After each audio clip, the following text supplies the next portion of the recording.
अब देखिए जगत गुरु तत्वदर्शी संत रामपाल जी महाराज के मंगल प्रवचन। परम पिता परमात्मा पूर्ण ब्रह्म सर्व सृष्टि रचनहार कबीर देव कबीर साहेब जी की असीम कृपा से आप पुण्यात्मा ये सत्संग सुन रहे हैं। ये आध्यात्मिक संपूर्ण ज्ञान सुन रहे हैं। इसके अंदर आप जी को अपने सदग्रंथों में छुपे हुए गूढ़ रहस्यों का ज्ञान होगा।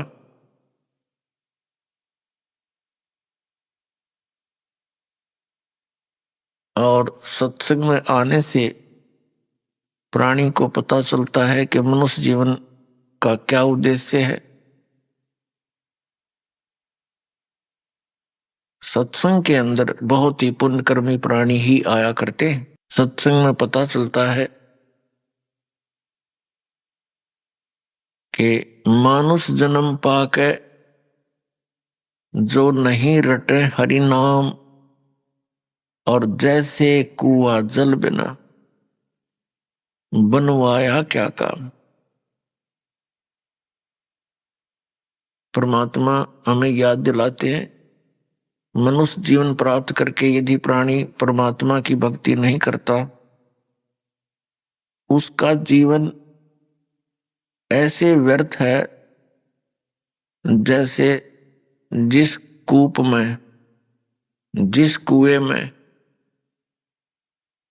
जल ना हो, बाकी उसकी सारी स्ट्रक्चर खड़ा हो, पक्का कुआ कर रखा हो, बढ़िया उसके ऊपर बाल्टी रखी हो, लेकिन जल नहीं है तो यूजलेस है। ठीक इसी प्रकार मनुष्य जीवन प्राप्त प्राणी यदि परमात्मा की भक्ति नहीं करते हैं तो उनका जीवन उस जल रहित कूप के तुल्य है। अब उस कुएं का नाम कुआ अवश्य है, लेकिन गुण कुएं के नहीं है। ठीक इसी प्रकार जो मनुष्य शरीरधारी प्राणी परमात्मा की भक्ति नहीं करता, उसका नाम मनुष्य अवश्य है, लेकिन गुण मनुष्य के नहीं है। अपने आत्माओं हम देखते हैं कि परमात्मा के चाहने वाली पुण्यात्माओं की कमी नहीं। जहां भी जिस संत के पास देखते हैं लाखों की संख्या में ये पुण्यात्मा कल्याण कराने के लिए कल्याणार्थ वहां पहुंच जाते हैं। और जो भी वो गुरुदेव साधना बताते हैं, क्रियाएं बताते हैं, वो श्रद्धालु पूर्ण श्रद्धा के साथ करते हैं। और जो बिल्कुल भक्ति नहीं करते उनकी भी कमी नहीं। पुण्यात्मा जो भक्ति बिल्कुल नहीं करते वो तो बिल्कुल अपना मनुष्य जीवन का नाश कर ही रहे हैं। साथ में जो भक्ति कर रहे हैं और शास्त्र विधि त्याग कर मनमाना आचरण करते हैं, अज्ञानी गुरुओं के पास बैठे हैं, तो वो भी बहुत बड़े धोखे में है। वो भी अपना जीवन नाश कर रहे हैं। तो पुण्यात्मा परमात्मा के पाने के लिए प्रयत्नशील प्राणी इस बात से परिचित होता है कि परमात्मा गुरु के बिना नहीं मिल सकता। इसलिए गुरुओं की आवश्यकता पड़ी और गुरु बनाने के लिए हम इन महापुरुषों के पास पहुंच गए। अपने आत्माओं भक्ति करते हैं कितने, बहुत बहुसंख्या के अंदर, विशेषकर भारतवर्ष में बहुसंख्या के अंदर साधक साधना कर रहे हैं। चाहे कोई मंदिर में जाकर, चाहे कोई व्रत रख के हनुमान का चालीसा पढ़ के, या कोई भगवान शंकर श्री कृष्ण जी की भक्ति करके या कोई तीर्थ आदि पर जाकर कोई ना कोई साधना वो कर ही रहा है, या फिर कोई गुरु बनाकर। और हम देखते हैं इतनी बहुसंख्या में जहां भक्ति कर रहे हो इंसान, तो एक विशेष परिवर्तन होना चाहिए समाज के अंदर, लेकिन कोई परिवर्तन नहीं। प्रत्येक बुराई बढ़ती जा रही है, हाहाकार मच रहा है। तो इसका कारण क्या है? इसका कारण है जो साधनाएं भक्तजन कर रहे हैं उनसे उनको परमात्मा से मिलने वाली राहत प्राप्त नहीं हो रही, जिस कारण से वे उन्हीं बुराइयों को करना प्रारंभ कर देते हैं जो एक भक्त ने नहीं करनी चाहिए। वो कौन कौन सी बुराइयां हैं? शराब पीना, मांस खाना, और धनी बनने के लिए रिश्वत लेना, और टेंशन समाप्त करने के लिए गुटी लगाना। तो जिस कारण से बुराई बढ़ रही है, घट नहीं रही। परमात्मा की भक्ति करने वाले प्राणी को परमात्मा का लाभ विशेष मिलना प्रारंभ हो जाता है, और उसको फिर एक विशेष ज्ञान होता है कि यदि तू ये बुराई करेगा तो तुझे इन आपत्तियों का सामना करना पड़ेगा। फिर वो इस डर से उन बुराइयों को नहीं करेगा कि ये पाप है, और फिर परमात्मा उसको एक विशेष लाभ देगा। पुण्यात्माओं जैसे राजा लोगों को हम बहुत शक्तिशाली मानते हैं, उनके ऊपर भी कोई आपदा आती है तो वो भी संतों के पास ही जाकर उसका निवारण करवाते हैं। तो इससे क्या सिद्ध हुआ कि कोई ऐसी शक्ति है जो हमें एक विशेष लाभ राहत दे सकती है। वो कौन है और कैसे वो राहत देता है, इसका ज्ञान संत जन ही बताया करते हैं।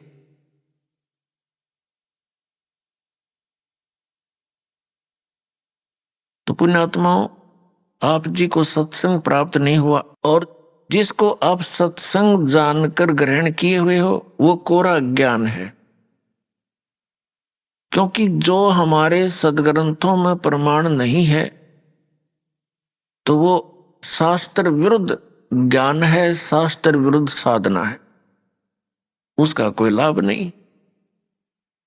अब पहले क्या कारण रहा कि हमारे जो धर्म गुरु थे वो संस्कृत अवश्य जानते थे, लेकिन अध्यात्म ज्ञान शून्य था उनका। वे तत्व ज्ञानहीन थे और हैं अभी तक। हमारे धर्मगुरु कौन है? आचार्य, शंकराचार्य और अन्य मंडलेश्वर, ये सब हमारे धर्मगुरु हैं। ये संस्कृत के तो विद्वान थे, व्याकरण भी इनकी अच्छी दुरुस्त है, लेकिन अध्यात्म ज्ञान बिल्कुल नहीं। अपने आत्माओं, पवित्र हिंदू धर्म के ये आदरणीय धर्मगुरु हमें जो भी ज्ञान देते हैं, समझाया करते थे, समझाते हैं, बताते हैं, वो कहते हैं कि हमने इनको पवित्र वेदों से, पवित्र श्रीमद् भगवत गीता से और पवित्र पुराणों से ये ज्ञान तुम्हें सुनाया है।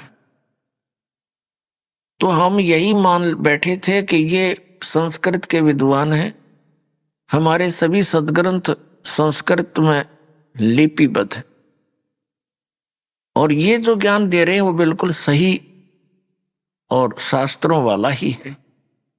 लेकिन अब इस दास को पता चला, क्योंकि इस दास की आंखें बन गई, वो तत्व ज्ञान वाली आंखें दुरुस्त हो गई। पहले हमारे पूर्वज, हमारे जो पहले के जो माता पिता, दादा दादी, कई पीढ़ियां जो हमारे हिंदू धर्म के थे, सभी के वो श्रद्धालु थे, अशिक्षित थे, और इन धर्म गुरुओं ने जो भी क्रियाएं बताई वो सिर दड़की बाजी ला के और पूरी श्रद्धा से करते रहे। तो पुण्यात्माओं, आज हम इस योग्य कर दिए परमात्मा ने कि हम इन सदग्रंथों को अब स्वयं देखेंगे। इस दास ने इन सदग्रंथों का गहन निरीक्षण किया, अध्ययन किया, तो उसमें क्या पाया कि हमारे जितने भी धर्मगुरु, हिंदू धर्म के धर्मगुरु, ऋषि, महर्षि, ये मंडलेश्वर, महंत, संत, ये सभी लोक वेद सुना रहे हैं, दंत कथा सुनाया करते हैं। इनके पास शास्त्र अनुकूल ज्ञान नहीं है। ये वेदों, गीता और पुराणों के विपरीत ज्ञान हमें दे रहे हैं और नाम इन्हीं सदग्रंथों का ले रहे हैं। जो टीचर, जो अध्यापक आउट ऑफ सिलेबस पढ़ाता है, पाठ्यक्रम से हटकर ज्ञान देता है, वो अध्यापक ठीक नहीं, वो शत्रु है उन विद्यार्थियों का। और यही कारण रहा पुण्यात्माओं, शास्त्र विधि को त्याग कर मनमाना आचरण करवा कर इन हमारे धर्म गुरुओं ने हमारे सभी पूर्वज भूत बनवा दिए, 84 लाख योनियों में डलवा दिए और फिर उनके लिए यत्न बताते हैं, श्राद्ध निकाल दो, पिंड भरवा दो, ये क्रियाएं कर दो, जो कि गीता जी के विरुद्ध है। श्रीमद् भगवत गीता अध्याय नंबर 9 श्लोक नंबर 25 में कहा है कि जो भूत पूजते हैं वो भूतों को प्राप्त होंगे। ये श्राद्ध निकालना, पिंड भरवाना, 13वीं करना और अस्थि प्रवाह करना, गति कराने के अर्थ, तो ये सब भूत पूजाएं हैं। इनके करने वाले भी भूत ही बनेंगे। देवताओं की पूजा करने वाले देवताओं को प्राप्त होंगे, पितरों की पूजा करने वाले पितर बन जाएंगे। गीता ज्ञानदाता कहता है कि मेरी भक्ति करने वाला मुझे प्राप्त होगा। तो हमने भगवान की भक्ति त्याग कर ये भूत पूजा शुरू कर दी, श्राद्ध आदि निकालना, जिस कारण से हम शास्त्रीय विधि त्याग का मनमाना आचरण करते रहे और महान कष्ट को उठाते रहे। अपनात्मा, अध्यापक किसे कहते हैं, टीचर किसे कहते हैं?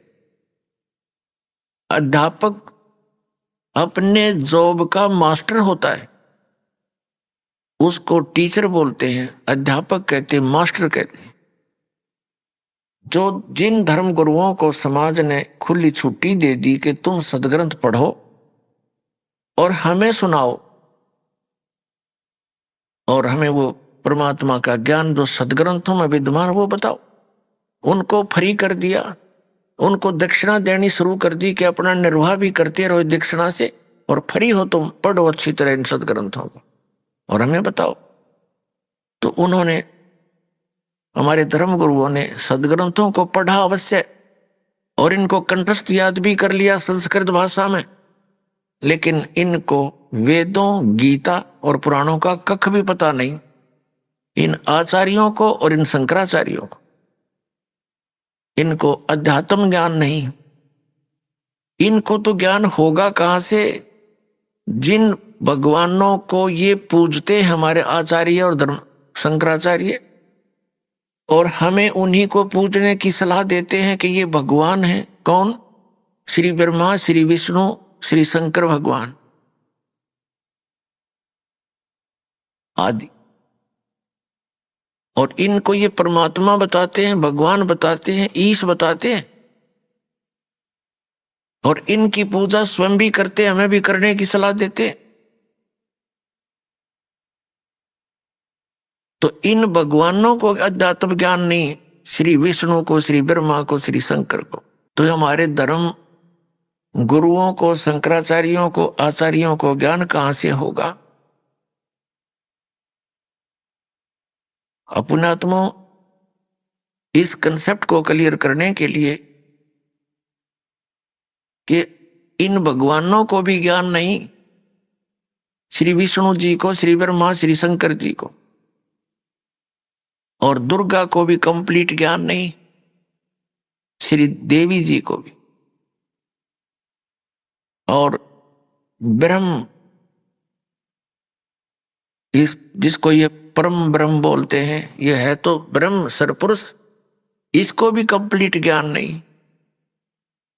अपने आत्माओं, ये बड़ा विवाद का विषय बन जाएगा यदि इस वाक्य को यहीं छोड़ दिया और प्रमाण ना दिखाए। प्रथम तो आपको उन्हीं पुराणों में आप ये दास दिखाएगा कि ब्रह्मा और विष्णु और शंकर ये भगवान नहीं है, ये ईश नहीं है। और ये हमें हमारे धर्मगुरु शंकराचार्य और आचार्य ये मंडलेश्वर ये कहते ये भगवान है।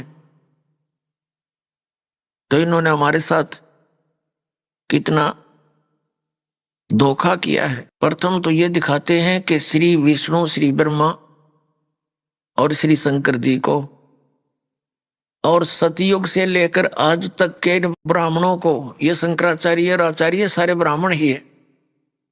ब्राह्मण पुण्यात्माओं को जाति सूचक नहीं है। ब्राह्मण वो व्यक्ति है जो अध्यापक पद पर विराजमान है, जो उस कर्म को कर रहा है। जैसे 4 वर्ण बनाए, ब्राह्मण, वैश्य, अक्षत्रिय और शूद्र। अपने आत्माओं, जैसे आज कोई ब्राह्मण का लड़का और मिलिट्री में वो भर्ती है, फौज में, तो वो ब्राह्मण वर्ण में अवश्य है, लेकिन वो ब्राह्मण कर्म नहीं, वो तो क्षत्रिय है। ऐसे ही कोई वैश्य का पुत्र लड़का मिलिट्री में भर्ती है, तो वर्ण वैश्य अवश्य है उसका, लेकिन कर्म वैश्य नहीं है। इसी प्रकार अन्य समझे, कोई शूद्र का लड़का और मिलिट्री में भर्ती है तो वो अक्षत्रिय है, शूद्र वर्ण में अवश्य जन्मा है। तो कर्म से ही ये क्रियाएं और ये जाति बनी है। तो जो धर्म गुरु हैं वही ब्राह्मण कहलाते हैं, चाहे वो किसी मजहब जाति का हो। हम, मेरे पूज्य गुरुदेव जी ब्राह्मण वर्ण में जन्मे थे, लेकिन वो अपने आप को ब्राह्मण नहीं कहते थे। हरियाणा के अंदर जिला भिवानी और चरखी दादरी के पास एक बड़ा पैतावास गांव है, वहां से ब्राह्मण वर्ण में जन्मे थे। और हमारे दादा गुरु जी से उनकी भेंट होगी, वो उनसे प्रेरणा पाकर घर त्याग कर चले गए, और वो अपने आप को संत कहते थे, ब्राह्मण नहीं। और मेरे दादा गुरु जी जाट थे, गांव छावला के, दिल्ली में। और वो जाट होते हुए ब्राह्मण कहलाए, पंडित कहलाए, क्योंकि वो काशी विद्यापीठ से पढ़कर 4 विषय के आचार्य बन गए थे। गांव गोपालपुर, खरखोदा के पास, जिला सोनीपत में एक छोटा सा गांव है गोपालपुर। उसके अंदर आश्रम बना हुआ हमारे दादा गुरु जी का, उस पर लिखा है पंडित चिदानंद जी आश्रम। जाट होते हुए पंडित जी कहलागे, वो गुरु थे, ब्राह्मण बन गए। ब्राह्मण कर्म था उनका। तो पुण्यात्माओं, ये जो ब्राह्मण वर्ग में है, ऋषि महर्षि, ये ब्राह्मण कर्म करने वालों पर ही समझो अप्लीकेबल है। दास के ये जो ज्ञान है, वचन है, अन्य पर नहीं। तो अब सबसे पहले आपको दिखाते हैं कितना ज्ञान था ब्रह्मा विष्णु महेश को, और कितना ज्ञान था इस सतयुग से लेकर आज तक के ब्राह्मण गुरुओं को। आपके रूबरू कराते उन्हीं पवित्र सदग्रंथों। पुण्यात्माओं, परमात्मा का पाना बहुत ही आसान है, मोक्ष भी बहुत ही सिंपल है, क्योंकि यह साधना बहुत सीधी सादी है। हमें ज्ञान न होने से हमारे कोई इन्होंने गलत मार्गदर्शन कर दिया, जिस कारण से हम परमात्मा नहीं प्राप्त कर सके, मोक्ष प्राप्ति नहीं हुई। सबसे पहले आप जी को श्रीमद् देवी भागवत से ये प्रमाणित किया जाएगा कि श्री विष्णु जी को, श्री ब्रह्मा जी को, व्यास जी को, नारद जी को ये कितना ज्ञान था, ये देखना। श्रीमद् देवी भागवत सचित्र मोटा टाइप, केवल हिंदी, गीता प्रेस गोरखपुर से प्रकाशित है। श्रीमद् देवी भागवत, संपादक हनुमान प्रसाद पोदार, चिमनलाल गोस्वामी।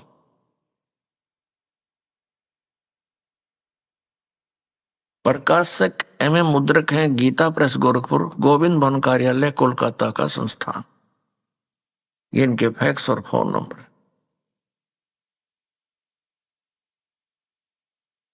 ये देखिएगा 28 नंबर पृष्ठ पे, ये पहला स्कंद है, संक्षिप्त देवी भागवत पहला स्कंद। नारद जी ने कहा, ये नारद जी और व्यास जी की गोष्ठी हो रही है।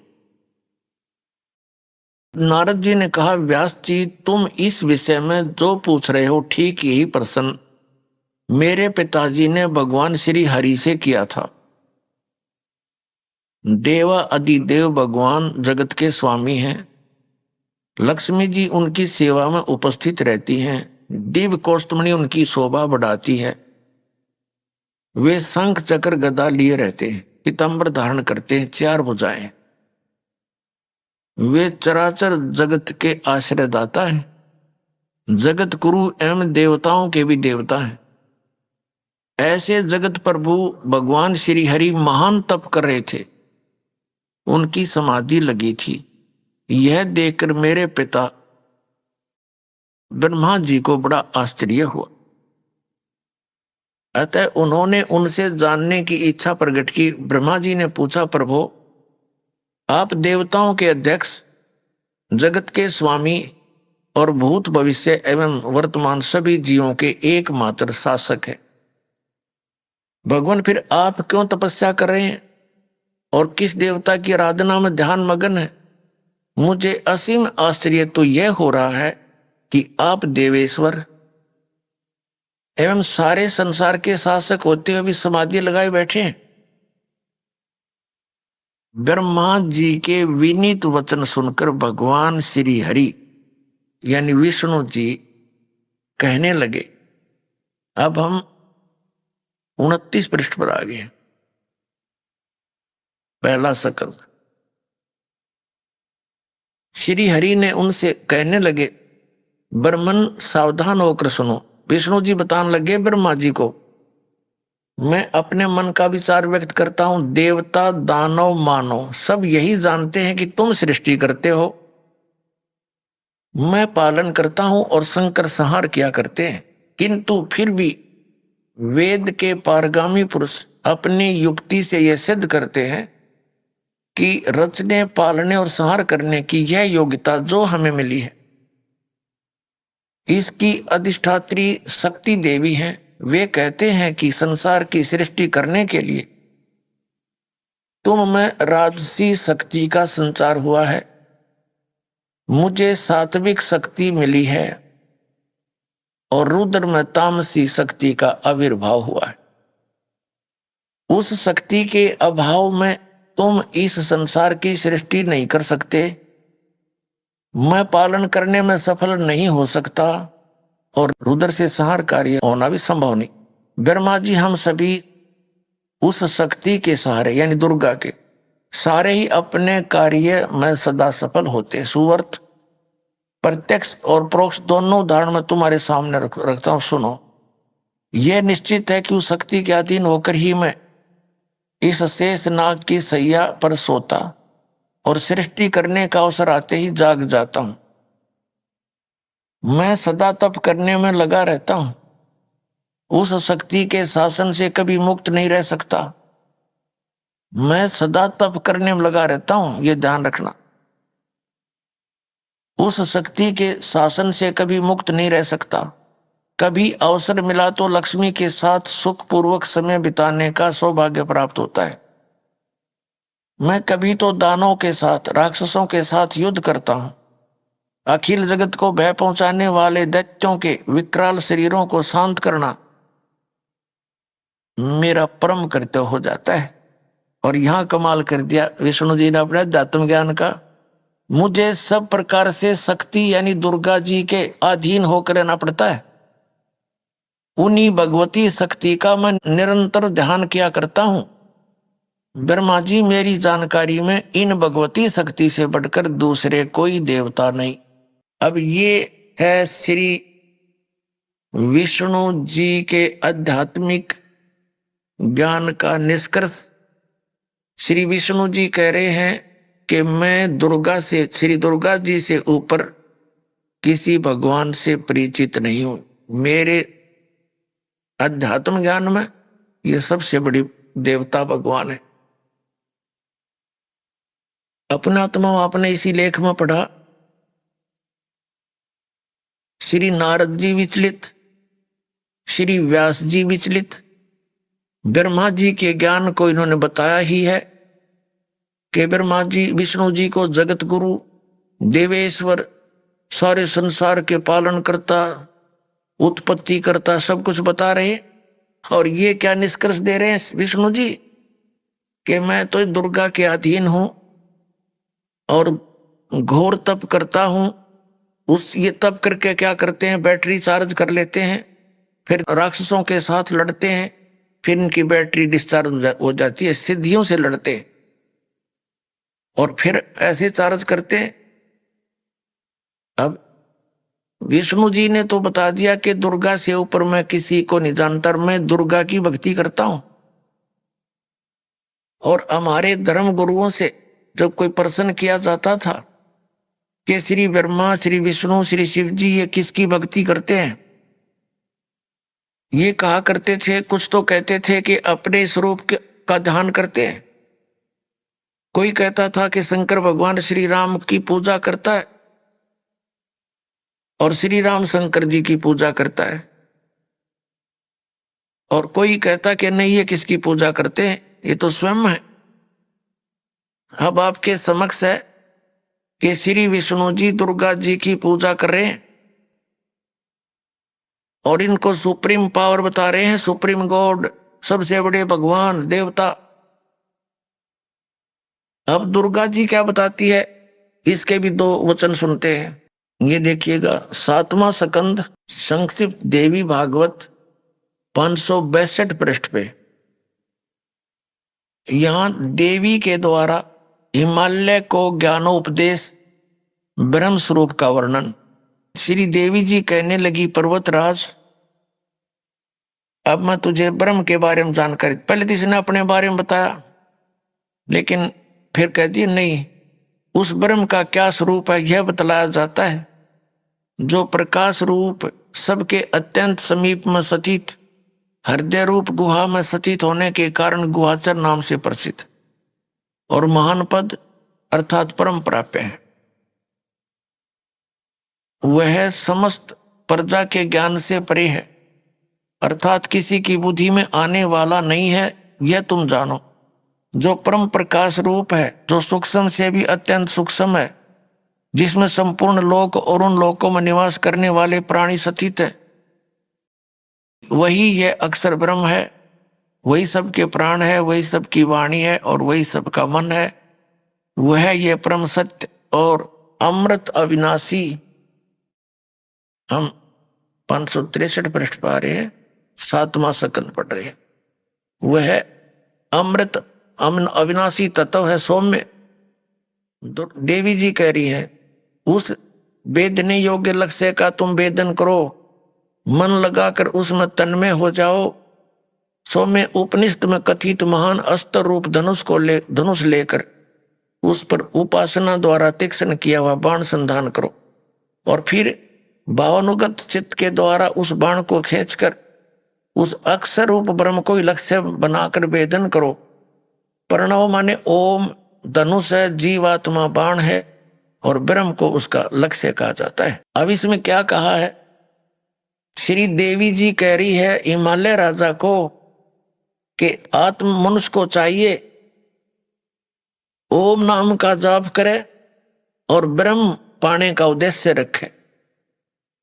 इतनी सी बात, और कुछ नहीं। आगे देखो, इसी में फिर हम यहां आ जाते हैं नीचे, उस एकमात्र परमात्मा को ही जाने, दूसरी सब बातों को छोड़ दे। अब देवी जी, दुर्गा जी अपनी साधना को भी कहती है वो भी छोड़ दो, केवल एक उसी परमात्मा की भक्ति करो। यही अमृत रूप परमात्मा के पास पहुंचाने वाला पुल है। संसार समुद्र से पार होकर अमृत स्वरूप परमात्मा को प्राप्त कराने का यही सुलभ साधन है। यह कहा कि इस आत्मा का ओम के जप के साथ ध्यान करो। इससे अज्ञान में मैं अंधकार से सर्वथा परे और संसार समुद्र से पार जो ब्रह्म है उसको पा जाओगे। तुम्हारा कल्याण वो कहां रहता है? हम 563 पढ़ रहे हैं। वह यह सब का आत्मा ब्रह्म ब्रह्मलोक रूप दिव्य आकाश में स्थित है। वह ब्रह्म ब्रह्मलोक में रहता है, इसका सीधा सा अर्थ है। अपने आत्मा ये तो अध्यात्म ज्ञान हो गया दुर्गा जी का। ये क्या बता रही है? श्री देवी जी कह रही हिमालय राजा को कि और सब पूजाएं त्याग दे, केवल एक ब्रह्म की पूजा कर, उसका ओम नाम है। उस साधना से तो ब्रह्मलोक को प्राप्त होगा। अपने आत्मा श्री मद भगवत गीता जी का ज्ञान ब्रह्म ने ही दिया श्री कृष्ण जी में प्रवेश करके।